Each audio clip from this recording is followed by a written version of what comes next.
In this video, I teach you how to strengthen your core for bowling like a PBA Tour Pro. I'm gonna run you through the same 3-step sequence I took one of my bowling patients through that helped him improve his control, his stability, and ultimately how to transfer force from the ground to his hand, to his bowling ball to create more force, more power, and more consistency. Exercise 1 is the half kneeling push and pull. Right, so from here I have a band anchored in front of me. I'm in half kneeling, and I'm simply going to pull the band. But there's some specifics to this that make it more effective for bowling versus not. So I'm gonna move back just a bit here to give more tension. Notice my half kneeling position. I'm about shoulder width apart here. So step up in that position. If you need more stability, you go a little bit wider. If you wanna challenge yourself more, go a little bit more narrow. Now the purpose of this exercise here is to simulate holding the ball, bringing it back, and then launching it through. And so we're trying to create some separation between the lower body and the upper body, using our lower body as the anchor, and then driving some power through our upper body.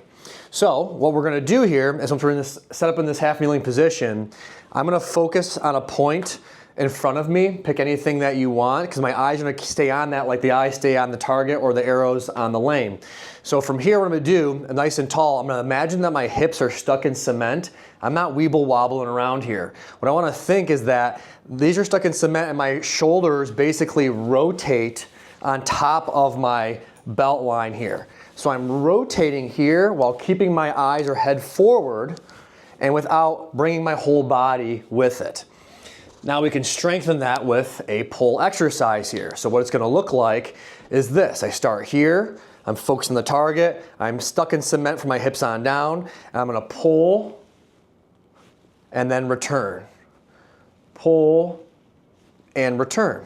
You can add as much tension, force, resistance as you want. I'm gonna do about 10 of these. Good. For a right-handed bowler, you probably wanna stick right-sided, but to be quite honest, do both sides is good because you need to control rotation on both sides. So I'm gonna switch. I do a quick 10 here. Good, and then we're gonna do the push as well. So I'm just gonna flip it and reverse it. Find out how hard I gotta work it. Good, same half kneeling. My hand's back here. Now I'm gonna reach and push through. With this one, you're gonna get a little bit more glute activation to drive forward, similar to driving the ball forward. So I'm gonna switch sides. This knee's down. Knees down is the hand that's moving. Half kneeling, up nice and tall, looking at my target, and then I'm punching through with control. And from here, I'm really using that glute to hold this position. It's really important as you do this, stay tall, breathe through your nose, breathe through your abdomen to activate that core appropriately. Exercise 2 is a single leg stability stance. So when you bowl, you obviously plant on the one leg, right-handed, you plant the left leg, you slide, you have to be able to control that position. So we can specifically now work on stabilizing that lower body in sport by mimicking that position through an exercise. So I'm gonna hold on to something. So I'm gonna use this here, a wall at home works or a pole, something else that you got. And simply what we're gonna do is to think about hip hinging. So think if there's a door behind me, I'm gonna use my butt to shut the door here. So I'm in a hip hinge now. And essentially the hold when you're throwing the ball is a single leg hip hinge. So I'm gonna hold this here for support. I'm gonna get my feet a little bit more narrow. I'm gonna bring my right leg back because I plant on my left leg here. So now I'm gonna hold this, and from this position, I just really start to just feel my glute. Also, you know, if most of your weight on this leg is if you can let go of your hands here and your foot and you don't tilt. If you have too much weight on your back foot here and you let your foot go, you'll go backward. If you let your hands go and foot, if you're too far forward, which likely won't happen, you'll fall forward. Right? So to make sure you have the right position, sit the butt back, feel the glute there, lift the hand and legs off, you know you're in good position. Now that we have this, we can add a little bit more motion. So all I'm gonna do here, if you can see my hip, I'm gonna push it that way, and I'm gonna slightly bend down and bend up, right? So I'm gonna bend down and up. So you can see it this way. I'm here, and I'm in this position. I stick the hip out a little bit, and I'm coming down and back up, down and back up. Right? That simulates being here and then getting in to that bowling position.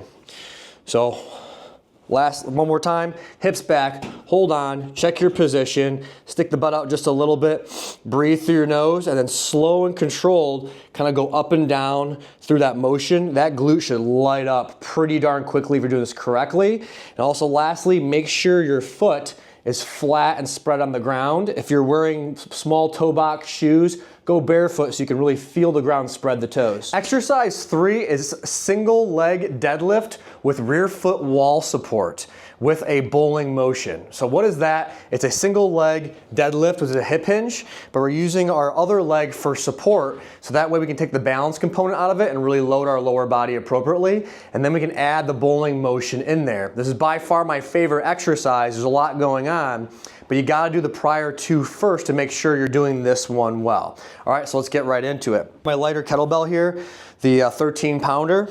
And to set this up, you really want to be about a couple, maybe 1.5 foot breaths away from the wall.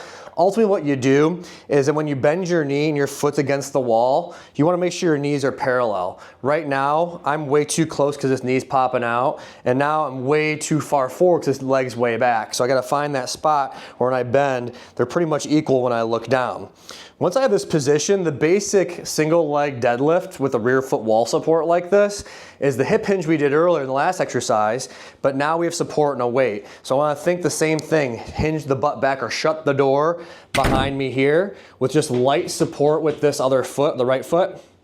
Go down, I feel a hamstring stretch, slight bend in the knee, and I'm not rounding the back here. I'm keeping this straight, nice and tall. If you took a stick, you see it straight from my head to my tailbone, and then I'm coming up tall, hips through. This is the basic motion here. Once we have that, now we can get a little bit more bowling-like. I'm a right-handed bowler, so I do my right hand, I'm on my left leg. Flip it and reverse it if you're the left-handed. So go here, and now I'm gonna sink into my hinge, right? Think like a bowling position when we throw the ball. We're gonna go here, and now we're gonna add in some of that rotation we did in the first exercise. We're gonna do the row here.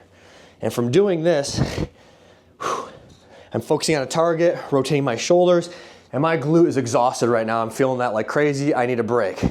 So then part C of this exercise, so we had the actual hinge, we had the rowing part, now we're gonna make it more bowling-like. So I'm gonna get my setup again, now that I'm rested. Here, I'm gonna get my hinge, I'm gonna hold this position, I feel my glute, I'm gonna breathe through my nose here, and now I'm gonna get the bowling motion.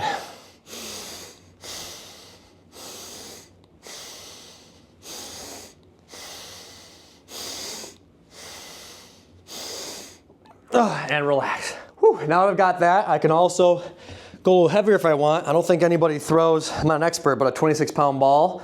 But if you want to strengthen it more, you can always go a little bit heavier. So I can do the same thing. I can set up, go through my sequence, and I can do my single leg deadlift. I can hold, do my rows, and then lastly, if I'm up to it, I can do my bowling here, which might be a little too heavy on the arm. So there you have it, that's the sequence. It's a phenomenal sequence, trust me on this, do it in order. So take each exercise we did, start with the first one. It's press and pull, do both sides. I do about 10 reps each side. If it's too easy, add more resistance. If it's too hard, I'll lighten it up obviously.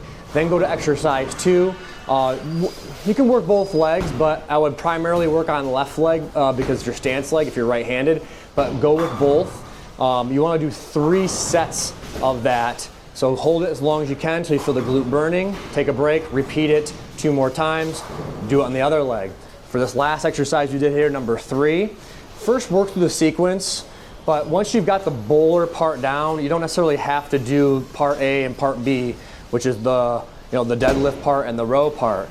But either way, I recommend around 10 reps, but really what it comes down to is when that glute starts getting tired. You're just trying to build some control, stability, and endurance. So if you can only do like 3 reps, it's too much for you, it's too heavy, back it off. If you get like 20 reps in, well, you need probably a heavier weight, or you need to, get, I don't know, you need a new exercise maybe at that point. So same thing with that, make sure to do 3 sets, so that you do about 10 repetitions or until that glute gets tired, take a break, repeat it 2 more times. Don't forget to give love to the right side, but left side is obviously more important, but do both sides just to create balance and symmetry in your body. Remember to like, comment, subscribe, you know what to do, and we'll see you next time.